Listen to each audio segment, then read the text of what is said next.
Bonjour et bienvenue dans notre magazine Information. Nous accueillons aujourd'hui Dominique Reignars, qui est professeur en psychologie et qui vient nous présenter la prépa ortho. Bonjour Dominique. Bonjour Guillaume. En quoi consiste cette prépa ortho? Qu'est-ce que ça veut dire d'ailleurs ortho? Ortho comme orthophonie, c'est une profession qui consiste à travailler sur les troubles du langage et il est organisé dans le département de psychologie depuis quelques années, une préparation dont l'originalité est qu'elle permet en même temps de suivre un parcours de formation en psychologie au niveau première année. D'accord. En cela, les aménagements horaires sont tels que l'étudiant qui s'inscrit à cette préparation ortho peut suivre au même moment l'ensemble des cours de la licence première année de psychologie. D'accord. Alors qu'est-ce que ça lui apporte concrètement justement de suivre la première année de psychologie en faisant cette prépa ortho? C'est pas un peu lourd pour l'étudiant? C'est très lourd, il faut être motivé, mais la raison est la suivante, c'est que pour être orthophoniste, il faut passer par un concours extrêmement difficile, les places sont très chères.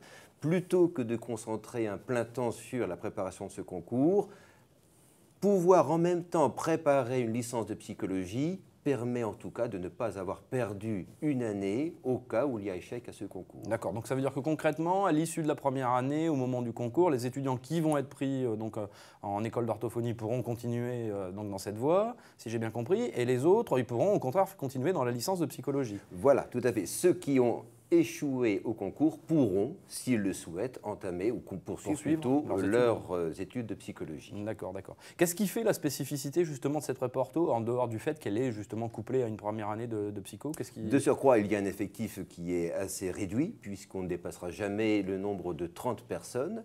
L'autre spécificité, c'est qu'on accueille régulièrement des professionnels de l'orthophonie, et également donc un certain nombre de rendez-vous importants, comme des simulations d'entretien au concours avec la présence d'une orthophoniste professionnelle et d'un psychologue.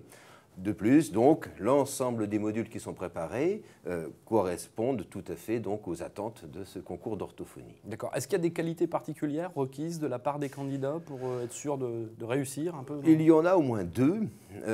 Être capable de pouvoir rédiger une lettre sans un nombre significativement trop important de fautes d'orthographe, donc une connaissance quand même de la langue française, une aisance verbale qui est très importante pour le métier préparé, et également aussi une motivation qui doit être forcément forte, puisqu'il pourrait y avoir donc à la fois cette préparation et l'ensemble des cours de la licence de psychologie. On a bien compris, donc quelque chose d'assez costaud, quand même difficile. Assez costaud, il faut que la motivation soit au rendez-vous. D'accord. Est-ce que le taux de réussite est important au niveau du concours? C'est très difficile à se positionner. Il y a un nombre de places qui est assez réduit. Les places sont très chères à un niveau national, sachant que donc il y a un certain nombre d'écoles d'orthophonie dans la France entière auxquelles cette préparation donc, permet d'avoir accès. Oui. Maintenant, proportionnellement sur les 20 à 30 personnes que l'on a par an, il y a régulièrement une ou deux réussites. Maintenant, on ne peut pas attendre des merveilles vu la cherté des places. Oui, bien sûr. Donc, on est quand même, par rapport à l'effectif, donc aligné sur les réussites au niveau des écoles qui se consacrent exclusivement à cette préparation. D'accord. Donc, une préparation aussi efficace que ce qu'on peut trouver ailleurs, mais qui donne quand même la possibilité de poursuivre en psycho pour ceux qui... Voilà. C'est ça la grande spécificité. D'accord. Donc, ça, c'est vraiment la grande spécificité. Merci beaucoup. Merci Dominique Reignars de cette présentation. Merci à toute l'équipe du Media Lab qui nous aide à réaliser, à produire cette émission. Et on se retrouve prochainement pour un nouveau numéro du magazine Information.